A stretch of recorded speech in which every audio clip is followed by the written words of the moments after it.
پہلے یہ بتا پیروں کی دعا سے تیرے منہ پہ سنت مصطفیٰ سجی کہ نہیں سجی ہے؟ یہ کام تو بعد والے ہیں، اصل کام تو یہی ہے۔ تو اس سے زیادہ کیا زوال آئے گا؟ عجیب ہی داستانیں ہیں، کیل نکل رہے ہیں، چھریاں نکل رہی ہیں، بلیڈ نکل رہے ہیں، اور ہم نے کتابوں میں پڑھا کہ صوفی کبھی اندر سے بغض نکالا کرتے تھے، کبھی صوفی اندر سے تکبر، کینہ، تسنع، یہ چیزیں نکالا کرتے تھے۔ سب کچھ ہی الٹ ہو گیا۔ قم باذن اللہ جو کہہ سکتے تھے وہ رخصت ہوئے، خانقاہوں میں گورگن یا مجاور رہ گئے۔ یہ حضرت جنید بغدادی رحمۃ اللہ تعالیٰ، وہ تو میں کہتا ہوں جی اس خانقاہ کے اپنے انوار و تجلیات کیا ہوں گے۔ آج کم و بیش 1200 سال کے بعد ہم صرف بیٹھ کے حضرت جنید کی خانقاہ کا تذکرہ کریں تو دل جل اٹھتا ہے۔ حضرت 1400 سال بعد صرف خانقاہ کا نام لے کے بھی حضرت دل پہ انوار و تجلیات اترنا شروع ہو جاتے۔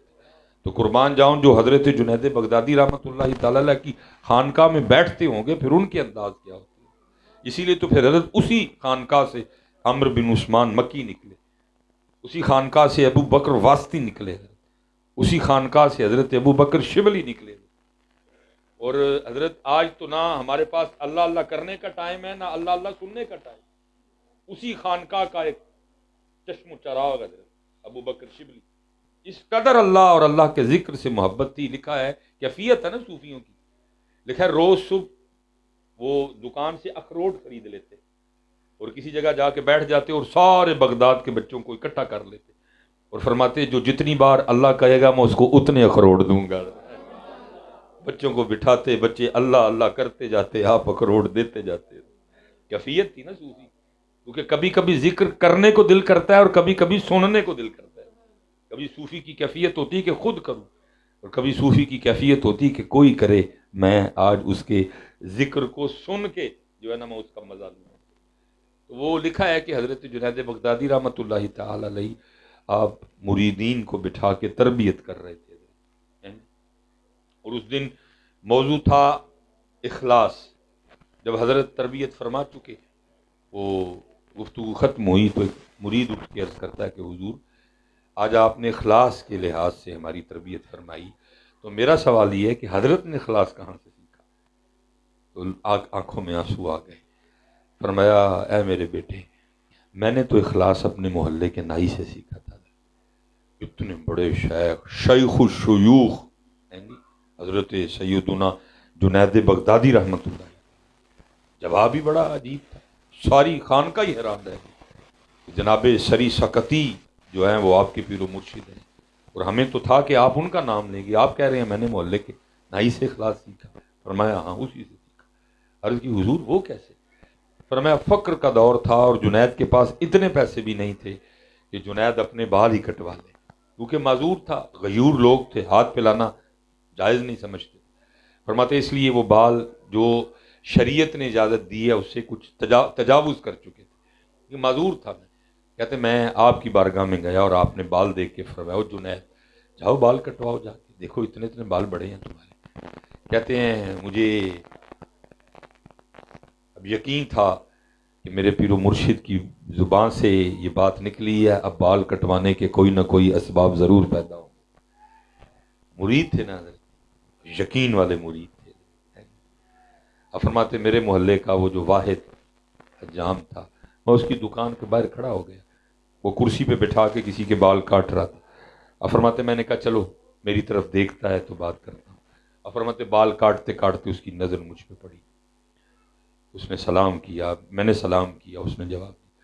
اب فرماتے میں نے کہا بھائی ظاہر ہے تیری دکان ہے اور تیرا گھر تیری دکان سے ہی چلتا ہے، اور ظاہر ہے تو پیسے لے کے بال کاٹتا ہے، اگر نہیں پیسے لے گا تو گھر کیسے چلائے گا؟ لیکن میرا مسئلہ یہ ہے کہ میرے پاس تو پیسے ہے کوئی نہیں، تو کیا تو آج اس طرح کر سکتا ہے کہ میرے بال اللہ کے لیے کاٹ دے؟ فرماتے یہ سننا تھا کہ سب کچھ چھوڑا، نیچے آیا، میرا ہاتھ پکڑا، دکان پہ لے گیا، اور اس طرح نہیں کیا جیسے ہم کرتے ہیں، بھائی ہوں تیرے اللہ واسطے کٹنے نے تو بہ کے ڈیک آپ ویلا ہوا گا تے کٹا دے۔ جیسے میں اکثر کہتا ہوں حضرت کوڑا مان تے چھوٹا گوشت تے اللہ دے رسول والی چڑیاں والے چول، الٹ ہے نا، ہمارا الٹ ہو جاتا ہے۔ وہ ایسے نہیں تھے. آپ فرماتے ہیں جو لائن میں لگے تھے ان کو تو چھوڑو، جس کے بال کاٹ رہا تھا اس کے بھی مکمل نہیں کی، اس کو بھی اٹھایا کرسی سے، فرمایا اب اللہ کے لیے کاٹنی ہے، چل. فرماتے مجھے بٹھایا، میرا سر چوما اور بال کاٹنے شروع کی. اب آپ فرماتے بال کاٹتا جائے اور ساتھ روتا جائے اور کہتا جائے ہاں ہاں میں نے بڑے بال پیسے لے کے کاٹے ہیں، آج پہلی بار میں بھی اپنے اللہ کے لیے کاٹ رہا ہوں. اب فرماتے بیٹھا، میں بھی نیت کرتا رہا، اچھا اب میرے پاس بھی دینے کو کچھ نہیں، لیکن کبھی اللہ وقت لایا اور اللہ نے مال دیا تو تجھے بال کاٹنے کا بدلہ دوں گا. اب فرماتے ہیں وقت بدل گیا، وَتِلْكَ الْأَيَّامُ نُدَاوِلُهَا بَيْنَ النَّاسِ. اب فرماتے ہیں بڑے بڑے نام میرے مریدین میں شامل ہوئے. اب فرماتے خلیفہ وقت بھی میرا مرید ہوا. اب فرماتے اللہ نے فقیری میں امیری دی. اب فرماتے بیٹھے بیٹھے ایک دن وہ مجھے یاد آ گیا. اب فرماتے میں نے وہ تھیلی نکالی، درہم ڈالے، دینار ڈالے، لیکن اس کی دکان پہ چلا گیا. اب فرماتے بوڑھا ہو چکا تھا. میں نے سلام کیا، اس نے جواب دیا. فرماتے میں نے کہا پہچانا؟ اس نے کہا ہاں آپ جنید بغدادی ہیں. اب فرماتے میں نے کہا پھر یاد ہوگا ایک دن تو نے اللہ کے لیے میرے بال بھی کاٹے تھے. اس نے کہا حضرت یاد ہے. اب فرماتے میں نے تھیلی آگے کرتے ہوئے کہا لے پھر، یہ تیرے بال کاٹنے کا بدلہ ہے. اب فرماتے اس نے سکھایا اخلاص. وہ مجھے کہتا ہے جنید میں نے تو سمجھا تھا کہ آپ بہت بڑے شیخ ہو گئے، لیکن آپ کو تو ابھی تک تصوف کی ابتدا بھی نہیں آئی ہے. ہاں بت تصوف تو کسی اور چیز کا نام، یہ جو آپ دیکھ رہے ہیں یہ کوئی تصوف ہے؟ اب تو ہمارا تصوف عرس پہ شروع ہوتا ہے اور عرس پہ ختم ہو جاتا ہے. اور عرس بھی کیا ہے جس میں صرف پیر صاحب کی تعریفیں ہیں. ہر آنے والے نے پہلے 10 منٹ پیر صاحب کی تعریف کرنی. پیر صاحب دا جناب جبہ ہے انجے تے پیر صاحب دا یہ ہے انجے تے پیر صاحب دا یہ ہے. یہ کہاں کا تصوف ہے؟ قربان جاؤں حضرت عمر فاروق رضی اللہ تعالیٰ عنہ کی بندہ تعریف کرے اور آپ اس کو کوڑا مار کے کہیں کیوں مجھے جہنم کی دعوت دے رہے ہیں؟ میری کیا ہے کہ 10 منٹ میرے قصیدے پڑے جا رہے ہیں. یہ والا نہیں ہے. فرمایا میں نے تو سوچا تھا کہ آپ بہت بڑے شیخ ہو گئے، میں بھی آپ کی بیعت کر لوں. جنید آپ کو تو تصوف کی ابتدا نہیں آئی ہے. آپ فرماتے ہیں اس دل میں خیال آیا لے بھائی اون نائی سانو تصوف سکھائے گا جس نے سری سکتی سے تصوف پڑھا ہے، اب کیا ہمیں بال کاٹنے والا تصوف سکھائے گا؟ لیکن بڑے لوگ تھے نا. اب فرماتے میں نے کہا نہیں کوئی بات ہوگی جو یہ بولے گا. اب فرماتے میں نے کہا کیوں کیا ہوا؟ تو اب فرماتے اس نے سکھایا اخلاص. رو مجھے کہتا ہے جنید یاد رکھیے گا جو کام اللہ کے لیے کیا جائے لوگوں سے پھر اس کا بدلہ نہیں مانگتے ہیں. ہمیں کیا تصوف کی ناچ نہ جانے آنگن ٹیڑھا. وہ جو بیچتے تھے دوائے درد دل وہ دکان اپنی بڑھا گئے.